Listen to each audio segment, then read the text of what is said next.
Before you blame Rwanda on the issue of the M23 in the Democratic Republic of Congo, I want to give you a small background about exactly what is happening in the eastern part of the Congo.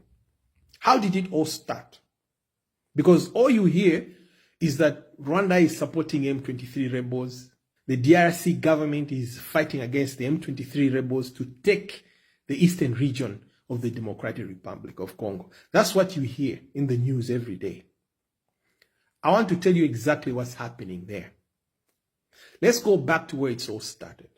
During the infamous Berlin Conference in Europe, when Europeans were dividing Africa amongst themselves, the Belgians took Congo, the Germans took Rwanda, Germans took Tanzania as well, and the English took Uganda, carving out this area amongst themselves as Europeans. They didn't care which tribes they were cutting in between.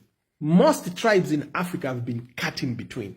At the borders of most African countries, you find that the same tribe is found on each side of the border.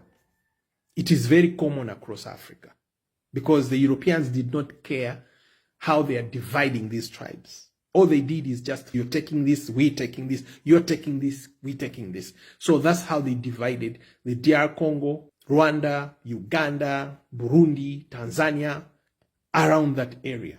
And the Tutsi tribe ended up having its territory divided between two countries, Rwanda and the then Zaire, which is today's Democratic Republic of Congo.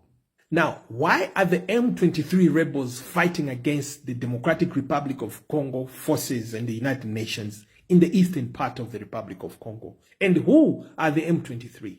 The M23 rebels are a rebel group that was formed by the Tutsis themselves to defend their territory, which is the eastern part of the Democratic Republic of Congo.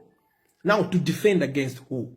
Against the Democratic Republic of Congo government, which has been trying to take over their land, the eastern part of the Democratic Republic of Congo, for decades now. You might be wondering how a group of people might be trying to defend themselves against their own government in their own country. Yes, that's the Democratic Republic of Congo. There is no rule of law. Everybody for himself. If you are weak, you are displaced. And this is what happens.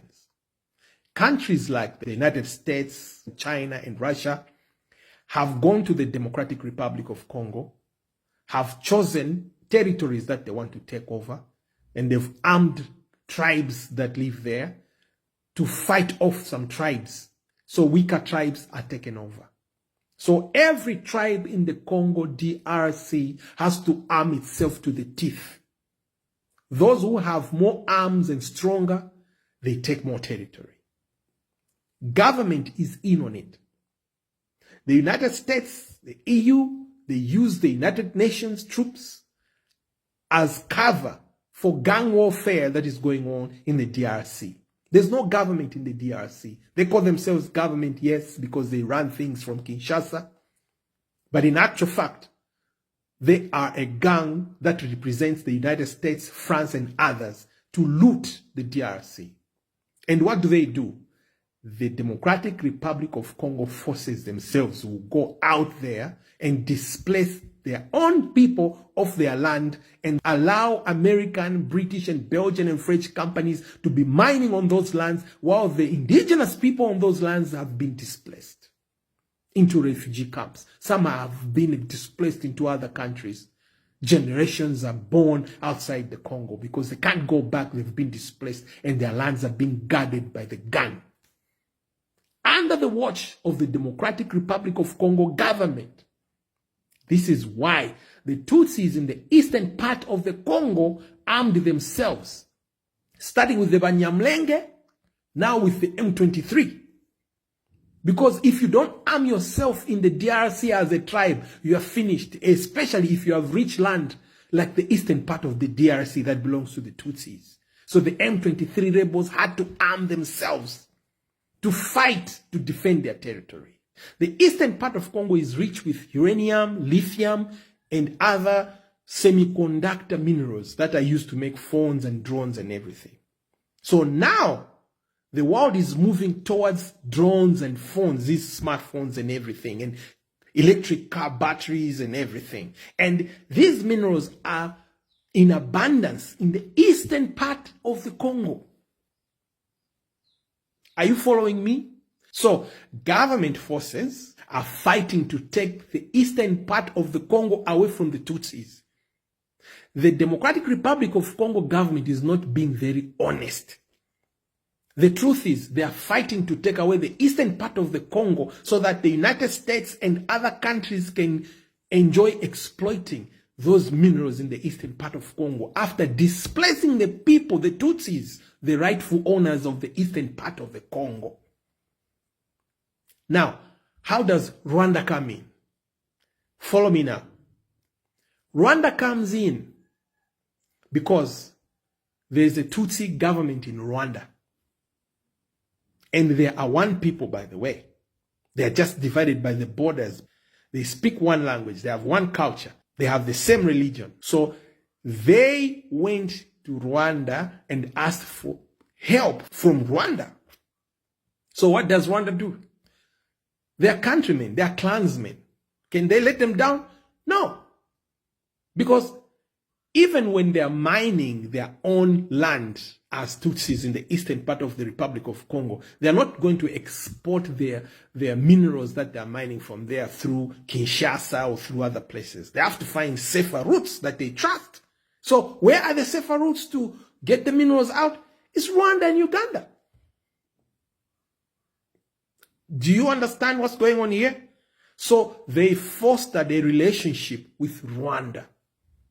Now, what does Rwanda benefit? From the exports, of course. One. Number two, after the genocide in Rwanda, it was a fight between the Hutus and the Tutsis. The Hutu tribe also is found in Democratic Republic of Congo, and it was divided in half by the Europeans. It is also found in the Democratic Republic of Congo, by the way. This is how complicated this whole thing is. So now, the Hutus, after being defeated in Rwanda, they escaped to the DRC. So when they escaped to the DRC, they were regrouping there to come and overthrow the government by force in Rwanda. So I said, how does the Rwandan government benefit from this scenario? Number one, I said, exportation through Rwanda of minerals. Number two, national security of the Rwandan government, the Rwandan people, has to be guaranteed.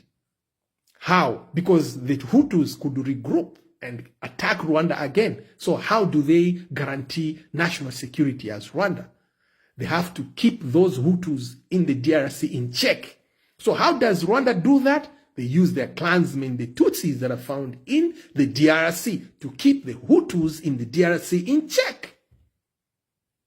Do you see there? So that's the second way that Rwanda is benefiting from the relationship that it has with the Tutsis that are found in the DRC.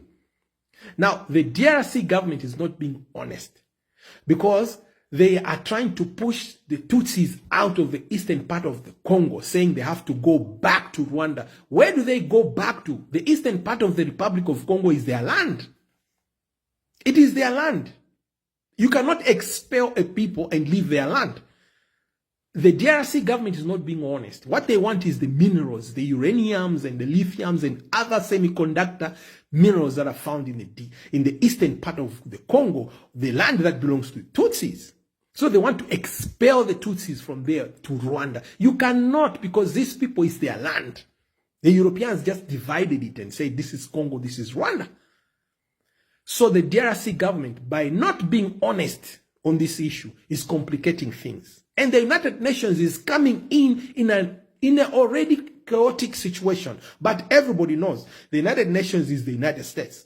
So the United States has interest in the eastern part of the Republic of Congo because it is rich with semiconductors, which are important for nuclear arms production, drones, and all these phones and car batteries and airplanes and everything in the eastern part of the Congo. That's why the war is concentrated on the eastern part of the Congo, because the United States and its allies are fighting to push the Tutsis off their land because their land is rich with minerals that are used in making of semiconductors, drones, and nuclear weapons. This is why they are fighting hard